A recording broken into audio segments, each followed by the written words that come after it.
వచ్చే పార్లమెంట్ ఎన్నికల్లో Telangana BJP double digit స్థానాలు గెలుస్తుందన్నారు ఎంపీ అరవింద్. కాళేశ్వరం ప్రాజెక్టు నిర్మాణంలో భారీ అవినీతి జరిగిందని ఆరోపించారు మాజీ ఎమ్మెల్యే రఘునందన్ రావు.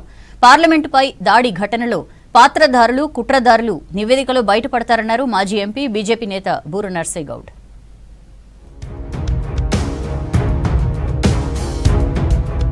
దేశ చరిత్రలోనే అతిపెద్ద స్కామ్ కాళేశ్వరం ప్రాజెక్టులో జరిగిందన్నారు బీజేపీ మాజీ ఎమ్మెల్యే రఘునందన్ రావు.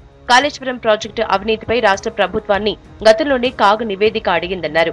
గత బీఆర్ఎస్ ప్రభుత్వం కాగ్ లేఖ విషయం దాచిందని ఆరోపించారు. ప్రాజెక్టుల అవినీతిపై గతంలోనే ఆధారాలు పంపించామన్నారు. ఇప్పటికైనా రేవంత్ సర్కార్ సీబీఐకి అప్పజెప్పాలన్నారు Raghunandan Rao. Out of 1,05,000 crores of rupees లో 48,000 కోట్ల రూపాయల లబ్ధి జరిగిందంటే అదొక మెగా కంపెనీకి మాత్రమే జరిగిందనేది ఇప్పటిదాకా అనేక రకాలైనటువంటి నివేదికలు రాష్ట్ర ప్రభుత్వం ముందున్నటువంటి నివేదికలు తెలియజేస్తున్నాయి. తెలంగాణ ప్రజల మీద వచ్చే ఫైనాన్షియల్ ఇయర్ కల్లా 1,50,000 కోట్ల భారం పడబోతుంది. దాదాపు అది రాష్ట్ర బడ్జెట్ తో సమానమైనటువంటి డబ్బులు. తెలంగాణ ప్రజలకి దక్కాల్సినటువంటి సొమ్ముని తిన్నటువంటి సంస్థలు, వ్యక్తులు ఎవరైనా వాళ్ళ నుంచి కక్కిద్దామని చెప్పి గౌరవ ముఖ్యమంత్రి రేవంత్ రెడ్డి గారికి విజ్ఞప్తి చేస్తూ తెలంగాణలో వచ్చే పార్లమెంట్ ఎన్నికల్లో బీజేపీ డబుల్ డిజిట్ స్థానాలు గెలుస్తుందన్నారు ఎంపీ అరవింద్. నిజామాబాద్ లో తన ప్రత్యర్థిగా కవిత ఉంటుందన్నారు. తెలంగాణలో కాంగ్రెస్ గెలిచింది ప్రో కాంగ్రెస్ ఓటుతో కాదని యాంటీ కేసీఆర్ ఓటుతో అన్నారు అరవింద్.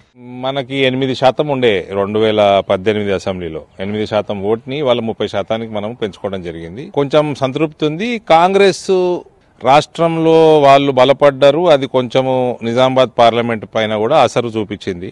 దానివల్ల ఇంకొక 2 స్థానాలు మనం గెలవాల్సినది మనకి గెలవకుండా కాంగ్రెస్ పార్టీ ఎదుగుదల కారణమైంది. దానికి పార్లమెంట్ లో దాడి ఘటనపై స్పీకర్ దర్యాప్తు సంస్థలకు రిపోర్ట్ ఇవ్వడం జరిగిందన్నారు మాజీ ఎంపీ బీజేపీ నేత బూర నర్సయ్య గౌడ్. పాత్రదారులు, కుట్రదారులు ఎవరో నివేదికలు తేలుతుందన్నారు. నిజాలు బయటకు రాకూడదన్న భయంతోనే కాంగ్రెస్ పార్లమెంట్ లో రభస చేస్తోందని ఆరోపించారు బూర నర్సయ్య గౌడ్.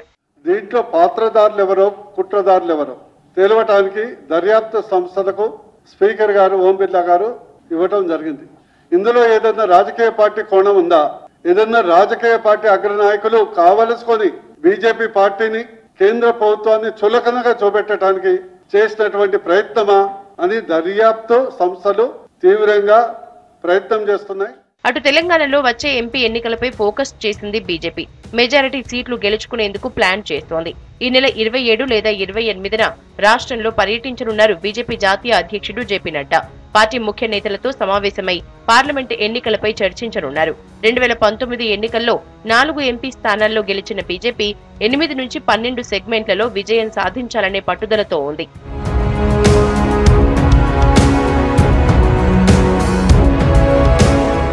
ఎంపీ టికెట్ కావాలని పార్టీ ముఖ్య నేతలపై ఆశావహులు ఒత్తిడి తెస్తున్నట్లు తెలుస్తోంది.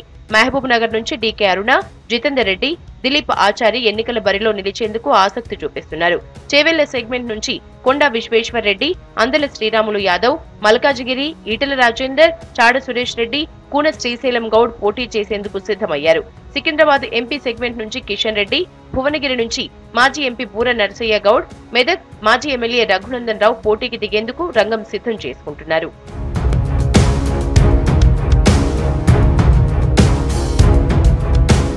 జహీరాబాద్ సెగ్మెంట్ నుంచి చీకోటి ప్రవీణ్, సంగప్ప, ఆకుల విజయ పోటీ చేసేందుకు సిద్ధమయ్యారు.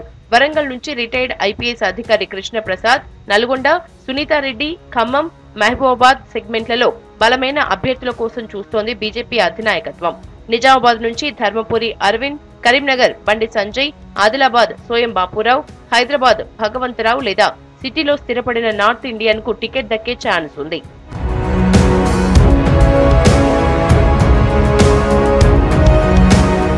ఇటీవల రాష్ట్రంలో జరిగిన అసెంబ్లీ ఎన్నికల్లో 8 ఎమ్మెల్యే స్థానాలకే పరిమితమైన బీజేపీ ఎంపీ స్థానాల్లో అధికంగా సీట్లు గెలిచేందుకు వ్యూహాలు చేస్తోంది.